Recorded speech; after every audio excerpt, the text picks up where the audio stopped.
So you're tracking your macros now, you're trying to reach your goals, but you're like, Zach, I need to drink. I want to get after it. I want to go out. I want to party. I need a wine cooler. Hey, you have mine.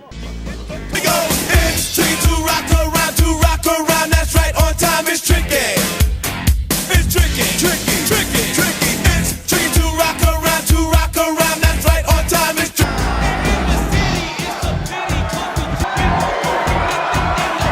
How the hell do I do that? How do I track alcohol? And in today's video, I'm going to teach you guys how to do that. But before we begin, please give the video a thumbs up. Please subscribe. We have so much more cool content coming. And as you're listening to this video, as always, think of questions that you have, anything you want me to go deeper on, and just leave me a comment below and let me know, because we are taking notes. We will cover them in a future video.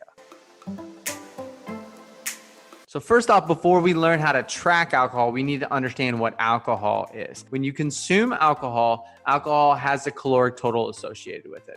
It has 7 calories per gram. And I do not want you guys to worry about that right now. I'm going to show you guys how to track it later on.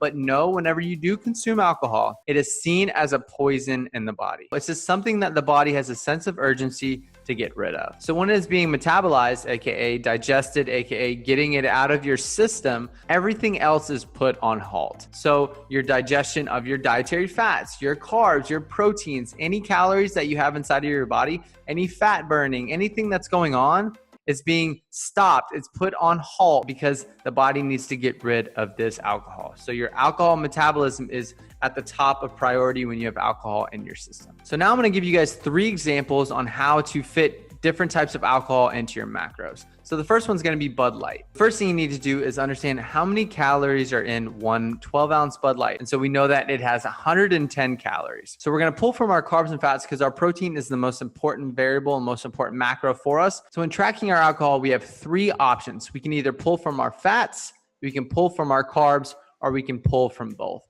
And I love pulling from both. So I'm going to run you guys through some math. So say we have our Bud Light, which has 110 calories. So if we want to pull from our carbs, we would just take 110 calories and divide that by 4. Because remember, carbs have 4 calories per gram. And so when you do the math, 110 divided by 4 gives us 27.5 grams of carbs. We would just round that up to 28 grams of carbs you would track for one Bud Light. That's kind of eye-opening. One Bud Light has 28 grams of carbs. That's how you track it. So if we want to track the Bud Light with our dietary fat macros, we just divide by 9. Remember, each dietary fat has 9 calories per gram. So we would just do 110 divided by 9, and that gives us 12.22 grams of fat. So we just round that down to 12 grams of fat that you take away from your macros for the day. And so now we get to the third approach, taking a little bit from each. This is the one I like to do. So what you would do is take 110 calories and you divide that by 2. That's going to give you 55 calories you're going to take from carbs, 55 calories you're going to take from fat. And so what we do is just divide 55 by 4 to get your carb. That's going to give you 13.75 grams of carbs. And then you calculate for how much you're going to take from your fats. And you just take 55, divide that by 9, and that's going to be 6.11 grams of fat. So you just round that down to 6 grams of fat you take from your fat macros for the day. So if you have higher carbs and you don't want to take from your fat, then take all from your carbs. So for me, I like to take a little bit from both because it just makes it a lot easier to fit into my macros. So you might be thinking, Zach, I don't drink that water for beer called Bud Light. I drink IPAs. I'm a savage. IPAs are about 200 calories per 12 ounces. So that means it's going to take a little bit more of your macros. So you just do that same process you just did with the Bud Light for your IPA. So you take 200 calories if you just want to do it from your carbs. You take 200, divide that by 4. That's going to give you 50 grams of carbs for one IPA. And so you do the same thing with your fat. You take 200 divided by 9. That's going to be 22.2 grams of fat. You just round that down to 22 grams of fat. Then you can do that from both. I'm not going to run through all that math. But as you can see, an IPA is a lot more calorically dense than a Bud Light. So it's going to take a lot more macros to fit in. So if you want to be a savage, all right, so now I'm going to walk you through a mixed drink. One mixed drink I love to drink is club soda and vodka. It's super versatile. It's one of the lower calorie ones that you can choose. And so one way you can customize this drink, I'm just going to go into it now before we learn how to track it, is you can actually take one of those water flavorings and bring them with you whenever you go out. And so when you order a club soda and a vodka, you can just take whatever flavor you want, squirt that in there, and you have a nice flavored mixed drink with very limited calories. So let's walk through how to track this drink. So one shot of vodka is 70 calories. The club soda has 0 calories. So we're tracking 70 calories per drink. So if we wanted to track it as carbs, divide 70 by 4, and that's going to give us 17.5 grams of carbs. And if we wanted to track it as fat, we do 70 divided by 9, and that's going to give us 7.77 grams of fat. We'd round that up to 8 grams of fat. And if we wanted to do both, we would take 70, divide that by 2, and that's going to give us 35. So then we track 35 calories as carbs. So that'd be 35 divided by 4. That's going to give us 8.75 grams of carbs. We'd round that up to 9 grams of carbs. And we track the other half as fat. So we do 35 divided by 9, and that's going to give us 3.88 grams of fat. We just round that up to 4 grams of fat. So I think you're starting to see if you track it as both, it's not that big of a chunk. You can actually fit it in very easily. So let's go to the last example. Let's go and track our beloved wine. I've never been much of a wine drinker. I'm not that fancy, exquisite, or whatever you call it, but I do appreciate my wine drinkers. I've just always been a hard liquor or beer drinker. So let's tell a story. I remember the one time I had red wine. Yes, I overconsumed it. I wasn't tracking my macros. We crushed the whole bottle, and I had my worst hangover of my life. I've just had a weird relationship with wine since then. So let's say you're going to have 5-ounce glass of red wine. That's going to be around 125 calories. So remember, if you wanted to track it as carbs and only as carbs, it'd be 125 divided by 4, and that's going to give you 31.25 grams of carbs. And remember, if you only want to track it as fat, you do 125, divide that by 9, and that's going to give you 13.88 grams of fat, and you just round that up to 14 grams of fat. And if you want to track it as both, you just do 125, divide that by 2, and that's going to give you 62.5 calories. And so you're going to do 62.5 calories, divide that by 4 for your carbs, and that's going to give you 15.625 grams of carbs. You round that up to 16 grams of carbs. And then for your fats, you do 62.5 calories, divide that by 9, and that's going to give you 6.944 grams of fat, and you're just going to round that up to 7 grams of fat. And so as you can see, with any drink that you're taking in, you just find the calories for the drink, and then you can just divide it by whatever macro you want to use, figuring out whether we want to track it as carbs, as fats, or as both. And then we just use the equation, divide it by the caloric total of each, and then we fit it in. So that can be with any drink that you want to have.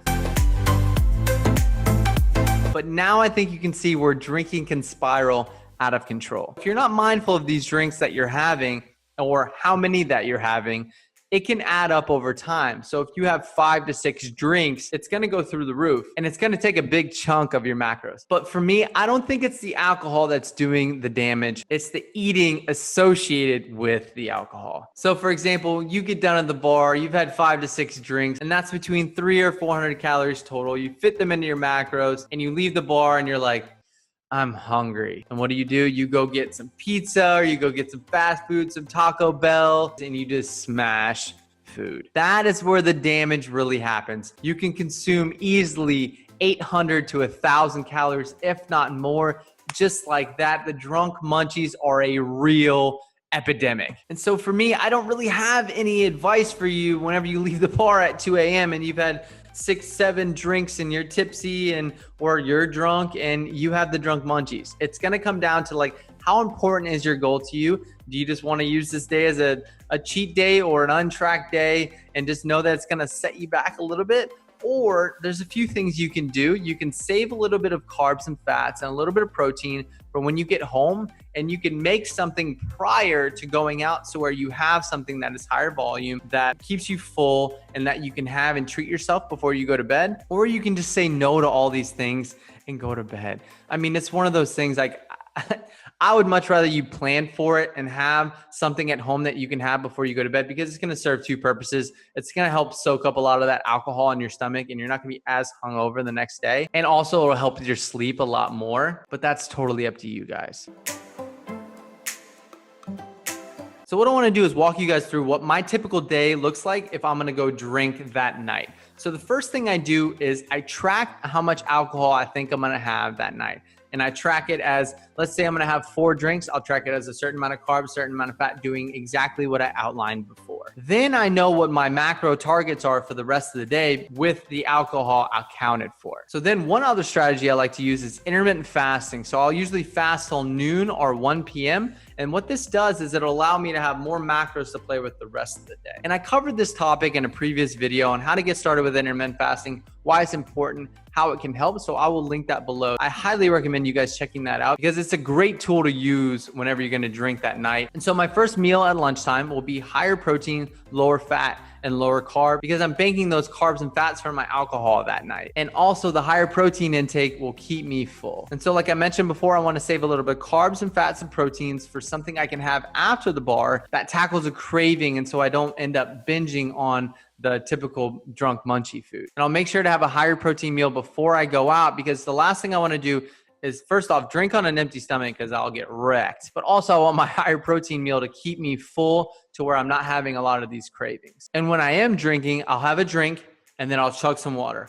I'll have a drink, I'll chug some water because we want to maintain that balance of alcohol to water consumption and not becoming too dehydrated because that is a recipe for blacking out. And lastly, one recommendation that I don't think will really come to mind when talking about fitting alcohol into your macros is actually getting blackout curtains. So literally your room is pitch dark because when we get home at 3 or 4 in the morning, I don't want your sleep to be disturbed by the light coming into the room because usually you don't go to bed at 3 or 4 in the morning. So when the sun comes up, you don't want the sun to be coming up at 6, 7 in the morning and you only getting 3 hours of sleep. Because sleep the next day, and I'll cover this in a future video, will help you get right back on track. Because if you wake up the next day on 3 to 4 hours of sleep, you're gonna be super hungry, you're gonna be really hungover, your decision fatigue is gonna be super high. So then chances of sticking with your macros and getting back on track are a lot less, and you're just gonna spiral out of control, and we don't want that. And that's it, my friends. I hope you guys enjoyed this video. Alcohol 101. How do we drink alcohol? How do we fit it into our lifestyle? How do we still make gains? How do we still reach our goals?